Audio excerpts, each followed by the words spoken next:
ఒక 2 days back post చేసిన వీడియోలో ఎండింగ్‌లో చెప్పినా అనమాట. ఎందుకు ఈ మిల్క్ తీసుకుంటున్నా ఒక సర్ప్రైజ్ వీడియో ఉందని చెప్పేసి. సో, ఇదే ఆ సర్ప్రైజ్ వీడియో అనమాట. మహికి జున్ను పాలంటే చాలా ఇష్టం. బట్ అంత ఫ్రీక్వెంట్‌గా ఎక్కడ దొరకవు గదా! సో, నేను చాలా సార్లు ట్రై చేశాను అనమాట. దేవరకొండలో, మిర్రర్ రోడ్‌లో బట్ ఎక్కడ దొరకట్లేవు. పాస్ట్ 3, 4 మంత్స్ నుంచి ట్రై చేస్తున్నా. బట్ ర్యాండమ్‌గా పానీపూరి తినడానికెళ్ళినప్పుడు మిల్క్ షాప్‌లో అడిగినా. వాళ్ళు గూడా లాస్ట్ హాఫ్ లీటరే ఉన్నాయమ్మా తీసుకోండి. మీరు నెక్స్ట్ 2 డేస్ వరకు యూజ్ చేసుకోవచ్చు అని చెప్పారు. ఐ థాట్ అమ్మా! ఈరోజు ఫ్రైడే కదా! సాటర్‌డే మహి బెంగుళూరు నుంచి వచ్చే వరకు మంచిగా రెడీ చేసి పెట్టొచ్చు అని. బట్ రాగానే పడుకున్నాననమాట. ఈవినింగ్ రెడీ చేసి పెడదామని చెప్పి నేను, అమ్మమ్మ ఇద్దరు కలిసి ప్రిపేర్ చేసినాం. నాకు ప్రిపేర్ చేసినప్పుడే ఎందుకో తేడా కొట్టింది. ఏంటబ్బా! ఈ టెక్స్చర్ ఇట్లుండదని చెప్పేసి. But it's okay. అది అంతేనేమో అని చెప్పి మంచిగా మహికి సర్ప్రైజ్ చేసినా. ఎంత క్యూట్‌గా రియాక్ట్ అయిండో. లైక్ చాలా ఇష్టంగా తిందాం అనుకుండు. బట్ మొత్తం అట్టర్ ఫ్లాప్ అయిపోయింది. మస్త్ అంటే మస్తు గలీజ్‌గుంది.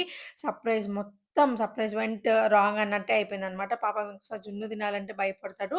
యాహ్! ఈ వీడియో కింద సరైతే బాయ్ మరి.